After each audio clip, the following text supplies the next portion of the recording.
pregou e o rapaz não esboçou reação. E aí, no final do culto, ele chamou o rapaz e perguntou: vem cá, você não gostou da mensagem que eu preguei? Você não viu tudo que eu falei? As palavras difíceis que eu busquei para colocar nessa mensagem de hoje? Aí o jovem rapaz olhou para ele, para o pregador e disse: olha, as suas atitudes aqui entre nós, elas gritam tão alto, que eu não consigo ouvir nenhuma das suas palavras.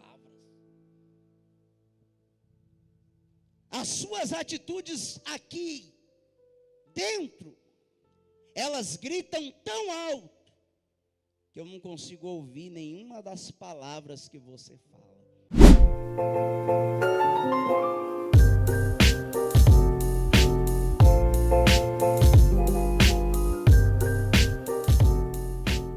Objetivos: primeiro, a edificação e o crescimento da igreja.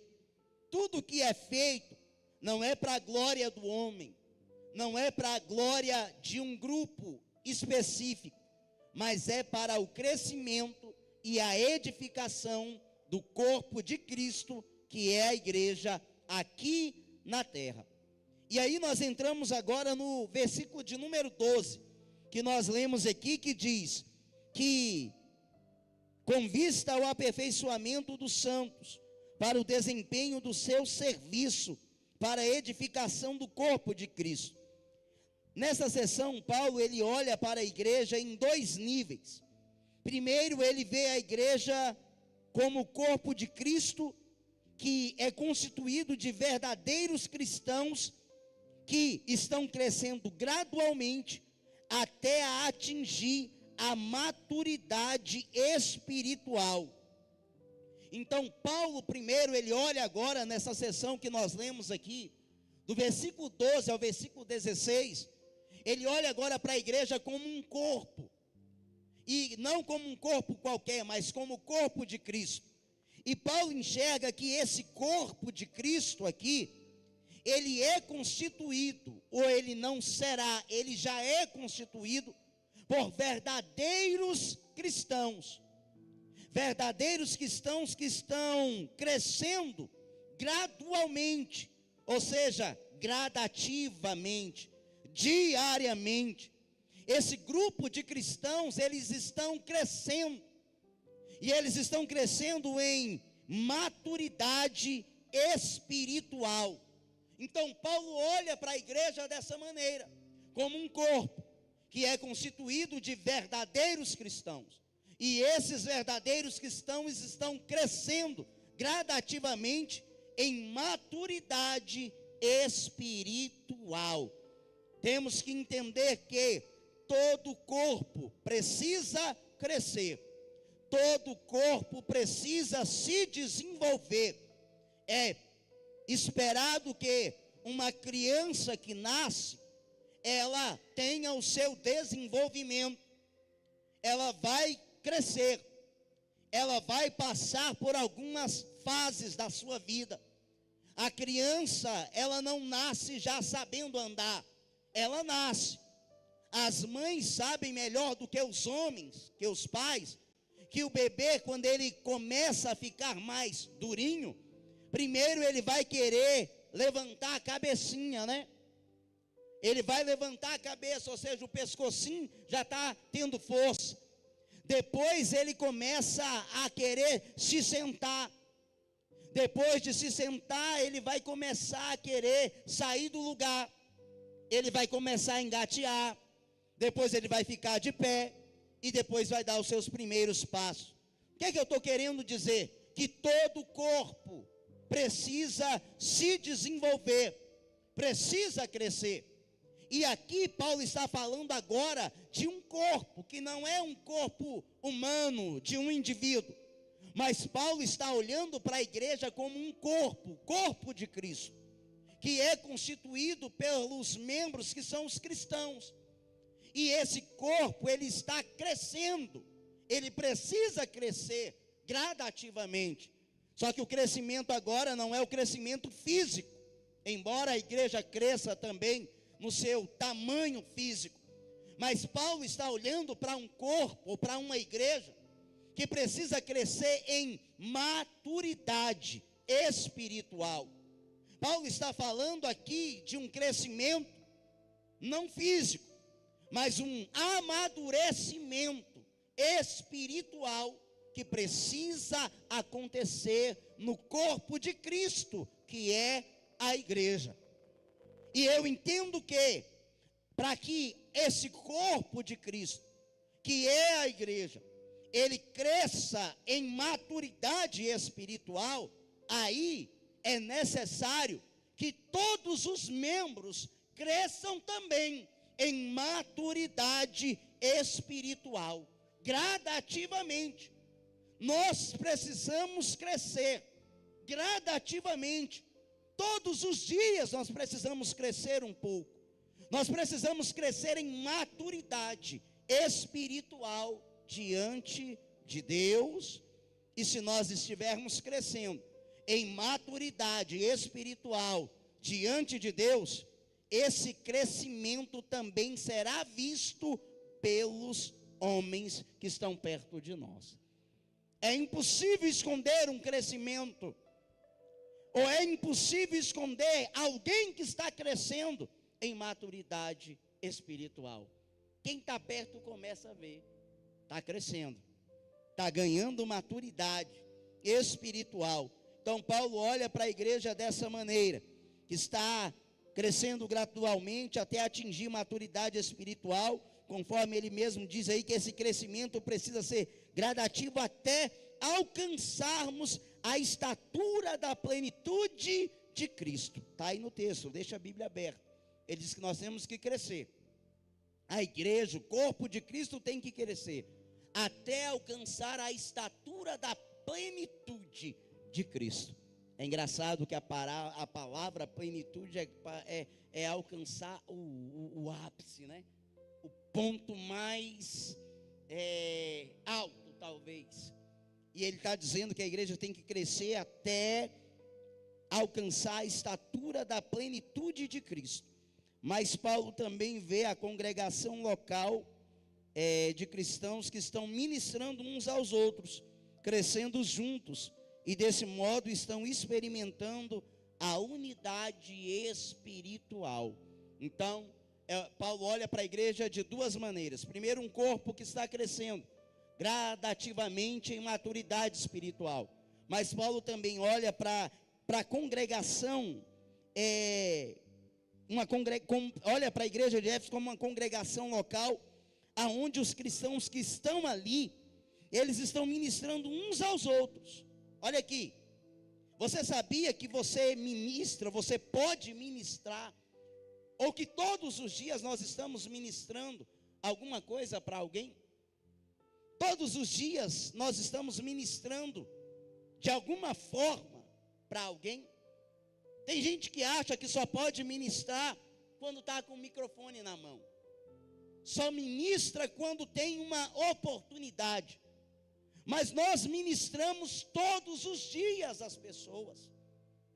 Todos os dias você prega alguma coisa para alguém que está perto de você, para alguém que está do seu lado. Primeiro, que nós não pregamos apenas com palavras, mas nós pregamos primeiramente com a nossa vida. Um dia, um pregador exaltado, ele achando que estava arrebentando no seu ministério, pregando para todo lado, um dia ele perguntou para um jovem rapaz, porque ele estava acostumado com muita gente inflando o ego dele. Ele chegou para um jovem rapaz que não esboçava muita reação enquanto ele ministrava, e ele ministrando na igreja local, porque ser uma bênção lá fora, aonde as pessoas não nos conhecem, é muito fácil. Ser uma bênção em lugares aonde ninguém convive com a gente, que ninguém conhece as minhas birras, irmão Valdinaldo, que ninguém nem sabe quem eu sou de verdade, é muito fácil. Agora você ser bênção aonde as pessoas te conhecem, já sabem das suas birras, aí é outra coisa diferente. Aí ele pregou e o rapaz não esboçou reação. E aí, no final do culto, ele chamou o rapaz e perguntou: vem cá, você não gostou da mensagem que eu preguei? Você não viu tudo que eu falei? As palavras difíceis que eu busquei para colocar nessa mensagem de hoje? Aí o jovem rapaz olhou para ele, para o pregador e disse: olha, as suas atitudes aqui entre nós, elas gritam tão alto, que eu não consigo ouvir nenhuma das suas palavras. As suas atitudes aqui dentro, elas gritam tão alto, que eu não consigo ouvir nenhuma das palavras que você fala. E é aqui que nós temos que entender que todos os dias nós estamos ministrando alguma coisa para alguém. Todos os dias nós ministramos para quem está perto de nós. Às vezes não vamos ministrar com as nossas palavras, mas as nossas atitudes estão pregando alguma coisa na vida ou para a vida de alguém. E aí Paulo olha para essa igreja como uma congregação onde os membros locais, eles ministram uns aos outros. Só que Paulo está desejando aqui que aquela ministração deles entre si, elas produzam crescimento no meio da própria congregação. E desse modo, eles pudessem experimentar unidade espiritual, que é o assunto do começo do capítulo. Se você voltar 2 meses, quase 3 meses atrás, quando nós iniciamos a ministração aqui no capítulo 4, nós vamos ver que Paulo, o propósito de Paulo é chamar aquela igreja a unidade espiritual no seio da igreja local, que eles pudessem ter unidade. E Paulo está dizendo aqui, ele está olhando para uma congregação, onde todos os dias, olha aqui irmãos, todos os dias nós estamos ministrando entre nós. Todos os dias o nosso comportamento, a nossa vida, ministra alguma coisa entre nós mesmos. E Paulo está olhando para aquela igreja dizendo: olha, vocês ministram entre vocês, mas a ministração que vocês desenvolvem entre vocês, ela precisa gerar unidade espiritual. Não é ministrar para dividir, mas é ministrar para que se unam mais ainda. E isso aqui é o que nós observamos nessa sessão do do versículo de número 12 até o versículo de número 16. Agora, se os irmãos tiverem paciência, eu vou ministrar o que eu preparei para hoje. Amém? Coloca para nós o primeiro slide aí, Ana Luísa, por favor. Eu quero ler com você, olha ali o que diz. O texto de Efésios, capítulo 4, do versículo 12 a 16, é um dos pilares da eclesiologia. Ou seja, a eclesiologia é o estudo sobre a igreja. Então nós observamos o que Paulo está querendo ensinar sobre essa igreja, ou usando essa igreja para exemplo da igreja atual, por que não dizer, usando o exemplo daquela igreja, através da eclesiologia, como exemplo para a igreja do Mestre Dharmas 1. O que é que nós podemos aprender com a ministração de Paulo, a carta de Paulo à igreja de Éfeso? E nesse trecho ali do capítulo 4, versículo 12 a 16, nele Paulo descreve a igreja não como um prédio, mas como um organismo vivo que precisa crescer com saúde. Diga assim: a igreja não são essas paredes. Diga: a igreja somos nós, quando nos reunimos aqui. Essas paredes, elas constituem um edifício de tijolo, areia e cimento. E isso aqui não é um organismo vivo, é até algo para a organização da igreja. Mas a igreja a qual Paulo se refere, ele não olha para ela como prédio. Paulo olha para ela como organismo, e um organismo vivo. Então é dessa maneira que Paulo encara a igreja, como um organismo vivo. E a igreja, como sendo um organismo vivo, ela precisa ser organizada, presbítero Genival. A igreja, como um organismo vivo que ela precisa de organização. Ela precisa ter as suas coisas no seu devido lugar. Se você pudesse olhar dentro do seu corpo, e se cada órgão do seu organismo, ele não estivesse no lugar certo, você não seria um ser humano. Talvez você poderia ser considerado uma anomalia, mas não um organismo vivo. Já pensou? Na nossa cabeça nós temos o nosso, aqui dentro dessa caixa torácica, nós temos o nosso. Já pensou se o coração tivesse na cabeça? Já pensou se o cérebro tivesse no lugar dos rins? Não ia dar muito certo. O organismo não estaria organizado. Então, para que haja bom funcionamento do corpo, cada membro e cada órgão tem que estar exatamente no seu devido lugar. E isso é questão de organização. E Paulo não olha para a igreja só como um edifício. Paulo vê a igreja como um organismo vivo, que precisa estar em sincronização, precisa ser organizado para funcionar bem. Então, nós vamos ver aqui algumas expressões que nós encontramos dentro do texto que nós lemos essa noite, para a gente pensar um pouquinho sobre o que Paulo estava falando, por que ele olhava para a igreja dessa maneira, e o que ele queria alcançar na vida daqueles irmãos. Então vamos lá? Olha para o texto bíblico aí. Coloca o segundo slide. Mas eu queria que você olhasse a Bíblia agora, versículo de número 12. Paulo vai usar uma expressão no versículo 12. Uma não, mais de uma. Mas vamos olhar a primeira. Ele começa o versículo 12 dizendo assim, olha na sua Bíblia, irmão.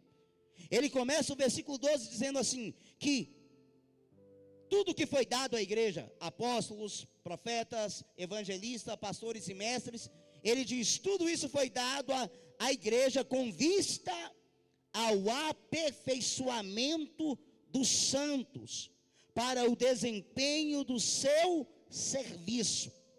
Então entenda, tudo que foi dado à igreja foi dado com um propósito. Primeiro, para o aperfeiçoamento dos santos e para o desempenho do seu serviço, ou do serviço dos santos. Olha o que diz ali o slide. A palavra grega original para aperfeiçoamento é catartismo, que significa ajustar, equipar, colocar no lugar. Não se trata de tornar alguém perfeito, sem falhas, mas de capacitar e equipar o cristão para que estejam prontos para o serviço. Então, tudo que foi dado à igreja foi dado com um propósito. Qual foi o propósito? Deixa o slide lá, diga comigo. Primeiro, ajustar, equipar ou colocar no lugar. Então, tudo que o Senhor deu à igreja foi dado com um propósito. De quê? Equipar a igreja. Ajustar as coisas que precisavam e que ainda precisam ser ajustadas.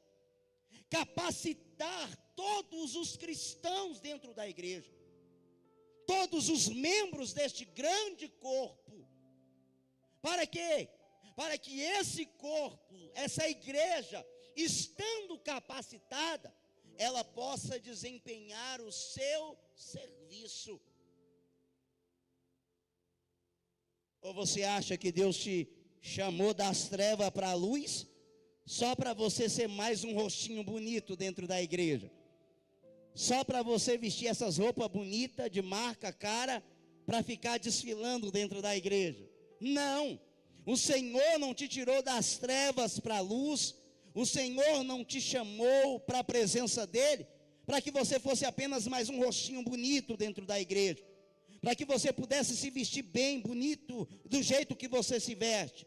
Mas o Senhor te chamou para te capacitar, para te equipar e ajustar aquilo que precisa ser ajustado, para que você, eu, nós possamos desenvolver o serviço dos santos dentro da igreja, para que nós possamos prestar um bom serviço ao Senhor, ao reino. A maioria de nós, às vezes, nos colocamos até com humildade no lugar de servos, mas a maioria desses que se colocam no lugar de servos, não querem ou não conseguem prestar o serviço dos servos, fazer o que o servo faz. Um servo bom, ele dá ordem para todo mundo, não é verdade? Não? Um bom servo, ele serve. E se não serve para servir, não serve para ser servo. Paradoxal, mas é verdade. Se não serve para servir, não serve para ser servo. E nós temos que entender que o que Paulo está dizendo aqui é que tudo isso que o Senhor deu, todos os dons e ministérios que foi dado à igreja, às pessoas dentro da igreja, foi visando o aperfeiçoamento dos santos, foi visando essa capacitação, foi visando esse preparo, foi o Senhor equipando a igreja para desempenhar o seu papel. E nós temos que entender aqui que o papel de toda a liderança dentro de uma igreja não é fazer todo o trabalho sozinho, mas o papel da liderança é treinar os membros e aperfeiçoá-los para que eles possam servir. E nós, quando somos aperfeiçoados e descobrimos o dom que Deus nos deu, ou o nosso dom, e nós aprendemos a usar esse dom para servir a Deus e ao próximo, nós deixamos de ser apenas espectadores dentro da igreja, e nós entramos ou assumimos um lugar de protagonismo, não para sucesso pessoal, mas já foi falado nesse altar aqui por algumas pessoas, que o melhor momento que eles têm na caminhada deles com Deus, não é quando eles estão apenas sentados ouvindo um pastor chato igual esse, falando e falando ao ouvido deles. Mas o melhor momento que eles têm é quando eles se levantam para servir alguém, fazendo uso do dom, do talento, da capacidade que Deus deu a eles. E quando eles podem usar esse dom para servir outra pessoa, eles têm uma sensação, todos nós temos, uma sensação de dever cumprido, sensação de utilidade. Eu estou sendo útil, eu estou podendo servir a alguém com o dom que Deus me deu, eu estou podendo edificar a igreja de Cristo através do dom que o Senhor me confiou, eu estou sendo útil através daquilo que Deus me capacitou para realizar alguma coisa para Ele e na obra de Deus. Ei, nós falamos lá atrás, quando falamos dentro desse estudo, que nenhum membro do corpo é inútil.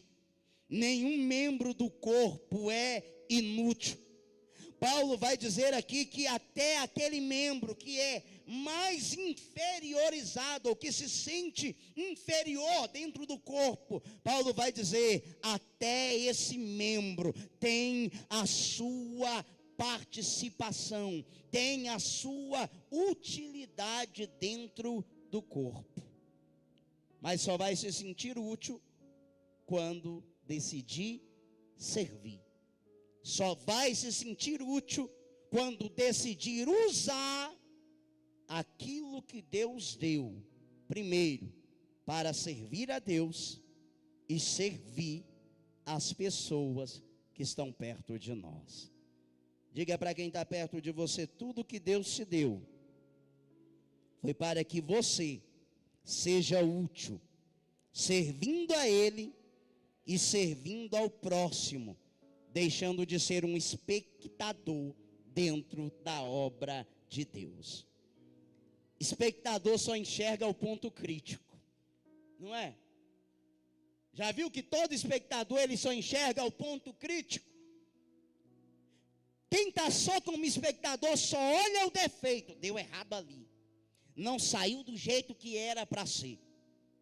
Todo espectador só enxerga o ponto crítico. Agora quem se levanta e vai se deixar ser útil com aquilo que Deus deu e se envolve, irmão, ele para de olhar para o ponto crítico e ele começa a trazer solução para aquilo que ele via como algo crítico.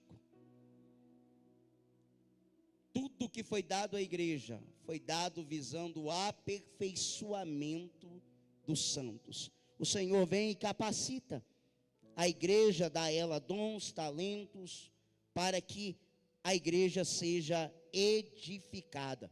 Segundo slide, aí eu quero que você olhe ainda aí o versículo de número 12. Ele diz, visão com vista ao aperfeiçoamento dos santos, para o desempenho do seu serviço e para a edificação do corpo de Cristo. Olha o que diz ali, segundo slide. Edificação do corpo de Cristo. Edificar significa construir ou levantar uma estrutura. O Lucas e o Itamar sabem bem disso. Edificar é isso, construir ou levantar uma estrutura. O objetivo do serviço cristão é o crescimento coletivo. Se uma parte cresce, o corpo todo se fortalece. Ainda falando que tudo que o Senhor deu para a igreja, deu com um propósito. Primeiro, aperfeiçoar, capacitar, equipar, ajustar. E agora, para que pudesse fazer crescer o corpo de Cristo. Está aí, versículo de número 12. Visando, para o serviço e para a edificação do corpo de Cristo. O corpo aqui que ele usa como uma metáfora, né?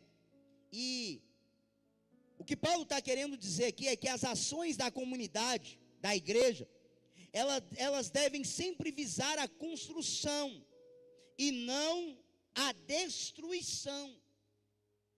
Todas as ações dos membros da igreja sempre devem visar a construção e não a destruição. Vocês estão muito sérios, eu quero que vocês interajam comigo. Dá uma olhadinha aí pro irmão, mesmo que você não goste, fala assim, tá entendendo? Todas as ações da comunidade, da igreja, deve sempre visar a construção e nunca a destruição. Onde é que o senhor está querendo chegar, pastor? Simples. Eu estou querendo chegar aqui, Antes de falar ou agir, pergunte-se: isso que eu estou fazendo está ajudando a igreja a ser mais forte e saudável ou não? Antes de falar ou agir, quem estava no culto dos casais foi uma parte da ministração, né? Comunicação que cura, não comunicação que fere. A lei dos 10 segundos, né?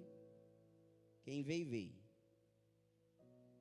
Mas aqui nós também, antes, já que o propósito é construir e não destruir, então antes de falar ou agir, pergunte-se a você mesmo: isso que eu vou falar ou vou fazer está ajudando a igreja a ser mais forte e saudável ou não? Porque o que nós entendemos aqui é que Paulo está falando que o que a igreja precisa é de pessoas que tenham aquele princípio ali de edificar, de construir, de levantar, não de pessoas que tenham mais capacidade de demolir. Engraçado, vem agora, né? A gente está pregando uns negócios assim, a gente vai lembrando. A gente estava ajudando lá a irmã Leidiane e o Régio, E aí, tirando uma janela lá para eles, aí entrou uma vizinha e perguntou. Eu estava com a marreta na mão, batendo na parede. Aí ela perguntou assim: é mais fácil construir ou destruir? Aí eu parei com a marreta na mão, olhei para ela e disse: construir é muito difícil, mas para destruir é bem rápido. Ela olhou: eu e voltei a bater. Para construir dá trabalho. Quem está construindo está olhando os detalhes, o prumo, o nível. Tem vaga lá? Estou precisando. O nível, o prumo. Está olhando os detalhes. Agora, quando é para destruir, vem com uma marreta, bate, arranca a tinta, quebra o reboco. Que alguém olhou e disse assim: não, pastor Júnior, dá outra demão aqui para ficar bonitinha a pintura. Olha essa massa, capricha nela. Não é assim que os clientes falam? Mas quando é na hora de destruir, não está nem aí para o cuidado que quem construiu teve, que quem edificou prestou atenção. Porque para construir dá trabalho, mas para destruir é rápido. E o que a igreja precisa são de pessoas que se perguntem antes de falar ou de agir. E se perguntem mesmo: isso que eu estou fazendo, isso que eu estou falando, está ajudando a igreja a crescer de maneira saudável ou não? Porque tem pessoas que não se dão a esse trabalho. Fazem, falam, e às vezes nem percebem que estão prestando um desserviço à igreja. Irmão, o que tem de gente dentro da igreja, que bate na igreja, que dá marretada na igreja nos bastidores, que destrói sem o menor peso na consciência, sem entender, ou porque talvez não conheça, por ignorância ou falta de hábito de leitura, que quando você fala da igreja, você está falando da noiva de Cristo. Jesus não tem ciúme de mim, mas Jesus tem ciúme da noiva dele. Jesus tem ciúme da noiva dele. Irmão, tenta, só para ver, tenta bater na irmã Laís. É porque ela estava quase dormindo ali, irmão. Vou entregar. Tenta bater na irmã Laís. Olha o tamanho do Valdinaldo. Você vai ver um ninja, irmão. Olha, ele já colocou o óculos. Porque ele tem ciúme da esposa dele. E eu queria que você entendesse isso com a igreja. Jesus tem ciúme da igreja dele. E tem gente que às vezes bate, fala, fere. Cuidado. O noivo tem ciúme da igreja dele. E tem gente que não se pergunta. Eu fico tranquilo. A gente tem hora que você, poxa, é ruim, né? Uma sensação ruim, momentânea. Mas a gente fica tranquilo, porque eu sei sobre tudo. Eu só estou pastor. A igreja não é minha, a igreja é de Cristo. E cada um prestará conta daquilo que falou e fez ao dono da igreja. Eu tento conduzir, eu peço sabedoria para tentar da melhor maneira levar a igreja para apresentá-la a Cristo da melhor maneira. Mas eu sei que naquele grande dia todos prestarão conta. Todos prestaremos conta. Deixa eu me incluir aqui também, para não ficar tão pesado. Então, tudo que foi dado à igreja foi dado com um propósito de edificação. Seja um edificador do corpo de Cristo. Varão, seja um edificador do corpo de Cristo, da igreja. Ajude a construir, a edificar, a levantar, a dar crescimento. É tão lindo quando você está construindo alguma coisa, que você vê a base, aí você fica assim, não estou vendo nada. Aí começa a sete fiada, aí você já começa a ficar animado. Você começa a ver as divisão de ambiente, você vai ficando mais animado ainda. Todo crescimento traz alegria. E é impossível, irmão, você ver alguém dentro de uma igreja, a igreja que está crescendo, e essa pessoa não está feliz, ela não tem a unção de construtor, ou construtora, de edificação, porque se não se alegra em ver o crescimento da igreja, alguma coisa está errada. Então, tudo foi dado com vista a isso, visando o crescimento, a edificação do corpo de Cristo. Edificar significa construir, levantar uma estrutura. E o objetivo do serviço cristão é o crescimento coletivo do corpo. O crescimento individual, coletivo, é coletivo. Aqui não é lugar para um aparecer mais que o outro. Aqui de verdade, eu vou falar aqui, estamos entre nós apenas, né? A irmã Marlúcia e o irmão Adelso, me perdoe, mas é culto de ensino, tá bom? Nós estamos entre nós, irmão. Igreja, tem tanta gente, eu não sou reconhecido, não tem reconhecimento. Um dia alguém, ele não era nem teólogo, e a pessoa pegou e falou uma verdade, irmão Genivaldo. A pessoa disse assim: quer ser reconhecido? Vai para o ML. O ML é lugar de reconhecimento. É lá que vão para reconhecer as pessoas. Aqui é o lugar onde nós cantamos, às vezes em canções, cantamos com os nossos lábios verdades que não estão impressas no nosso coração. A gente até canta assim: eu não preciso ser reconhecido por ninguém, mas a verdade é que está querendo que todo mundo reconheça, aplauda, dê tapinha nas costas. Aí canta e diz assim: a minha glória é fazer com que conheçam a ti, que diminua eu. Mentira, que cresça eu. Não é verdade. Não é lugar para crescimento individual. E Deus é tão bom que Ele ainda dá. Mas é lugar para crescimento coletivo. Eu sempre me pergunto: vai ser bom para a igreja? Vai, então bacana. Eu nunca pergunto: vai ser bom para mim? Vai ser bom para mim? Tem gente que assim, se for bom para mim, eu vou. Se for bom para mim, eu faço. Se não, não conta com a minha força. Se não tem o meu nome no cartaz, eu não vou. Eu não dou a minha ajuda. É crescimento coletivo e não crescimento individual. Amém? Terceiro, por favor. Vocês ainda estão aqui, amém? Quem me dá 2 minutos? 2, 4, 6, 8, 10, 12. Ó, a irmã deu 5 lá, 5 minutos. Aqui. Então, 6 minutinhos. Vou encerrar nesse aqui. Olha ainda aí, capítulo de número 15, capítulo de número 13 agora.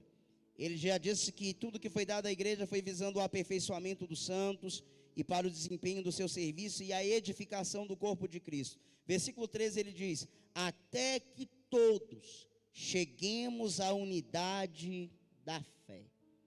Até que todos cheguemos à unidade da fé. Olha ali, unidade da fé.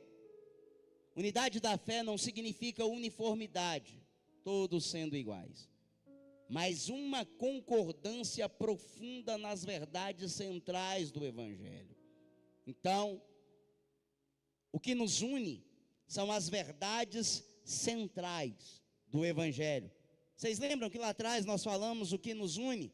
Paulo falando de unidade, nós estamos unidos no que, presbítero Hélito? Primeiro, um só Espírito, um só Deus, um só batismo, uma só fé. E tinha mais um lá que eu esqueci agora. Mas isso aqui são as verdades centrais do Evangelho que nos unem. Uma só fé, um só batismo, um só Deus, um só Espírito, uma só esperança. São essas verdades centrais que nos unem. Isso nos une, não deve nos dividir, não deve nos separar, porque isso traz a unidade da fé. E aí ele fala que são as verdades centrais do Evangelho, e é o resultado de um amadurecimento, onde as opiniões pessoais secundárias não dividem mais o povo de Deus. Então, o resultado da unidade da fé é esse. Diga comigo, amadurecimento. Lembra que nós falamos de amadurecimento na introdução? Amadurecimento. Por que nós temos necessidade de amadurecimento, irmão? O pastor Samuel Coelho pregou aqui, gente pregou aqui, domingo, o Eudeuquias Eliel pregou aqui, e eu estou olhando assim, eu não sei se as pessoas estão ligadas no culto, mas eu estou ali, deixa eu ver, a equipe de louvor cantou, a direção que Deus está dando para o culto, o irmão leu a palavra, a direção que Deus está dando no culto, o irmão pregou, direção que Deus está dando para a gente. Eu estou tentando captar a voz de Deus, o direcionamento que Deus está dando em cada culto, em cada reunião. E nesses últimos dias nós temos ouvido Deus falar nesse lugar, nessa igreja, sobre a necessidade de amadurecimento, maturidade.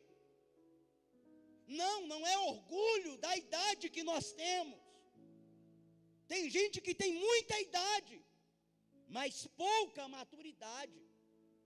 Tem gente que não amadureceu, apenas envelheceu.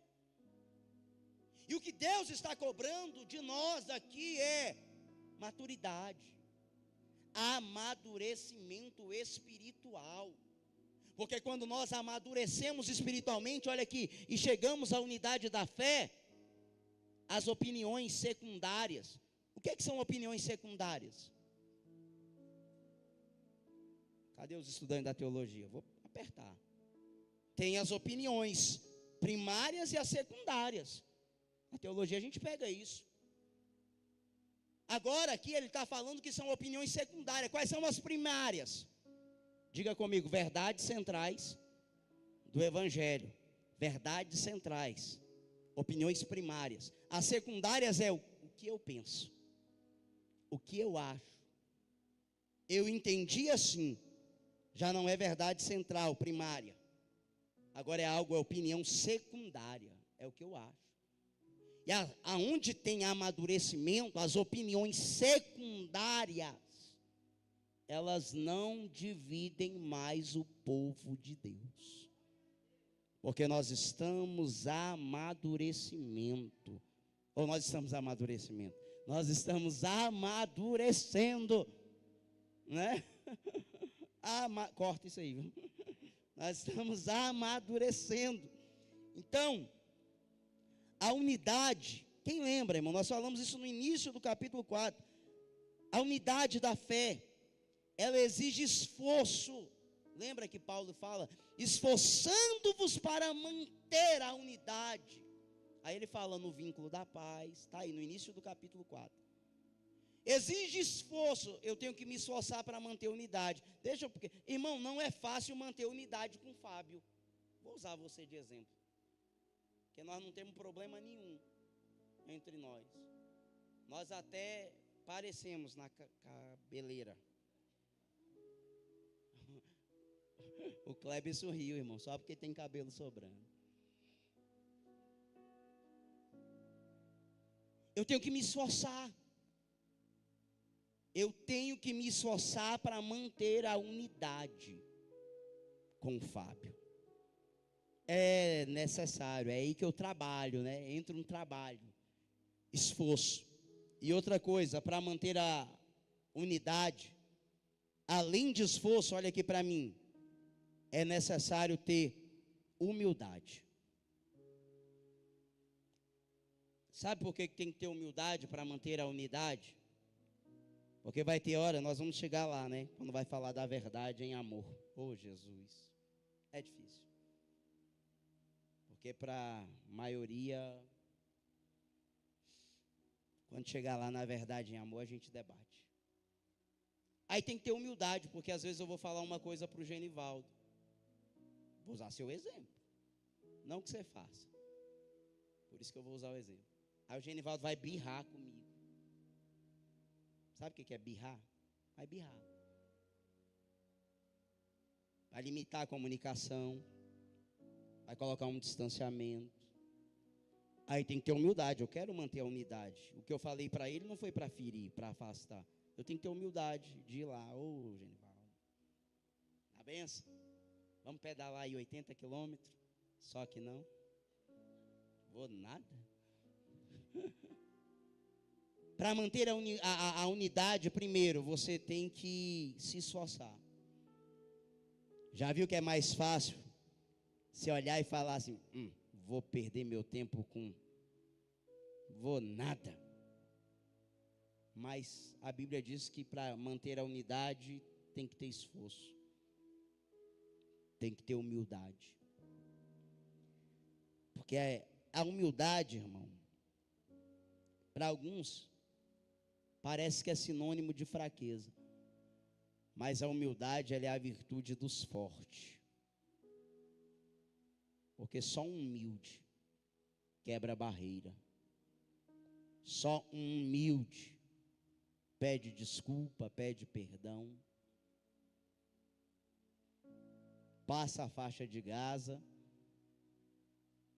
Se coloca até como errado ou errada. Para quê, pastor? Manter a unidade. Comunhão com os irmãos, com a igreja. Praticar a unidade da fé significa focar naquilo que nos une, em vez de focar em picuinhas doutrinárias, ou de preferência de estilo, de pregador, de música, que só geram divisões inúteis. Preservar a unidade, ou para praticar a unidade, a gente tem que focar naquilo que nos une.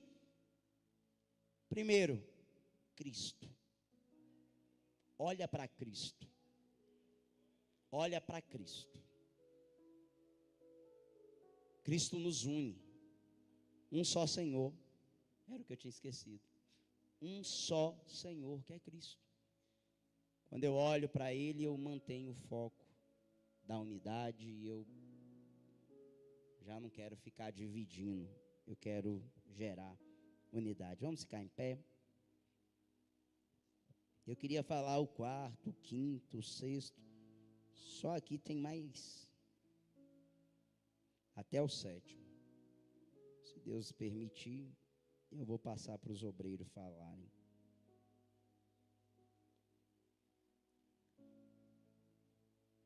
Depois da unidade da fé, Paulo fala que nós temos que chegar ao pleno conhecimento do Filho de Deus. Isso aqui é sério. O pleno conhecimento do Filho de Deus, de Cristo, pleno. Quem é Cristo? Como é que eu alcanço esse conhecimento pleno?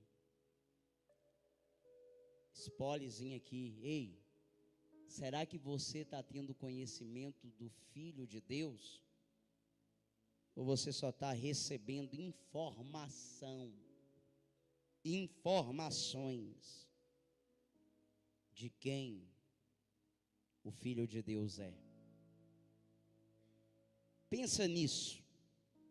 Ter conhecimento de quem o Filho de Deus é uma coisa. E às vezes ter a informação de quem Ele é outra coisa diferente. Que Deus nos ajude a compreender isso aqui. Feche seus olhos. Pai, nós queremos te agradecer nessa noite.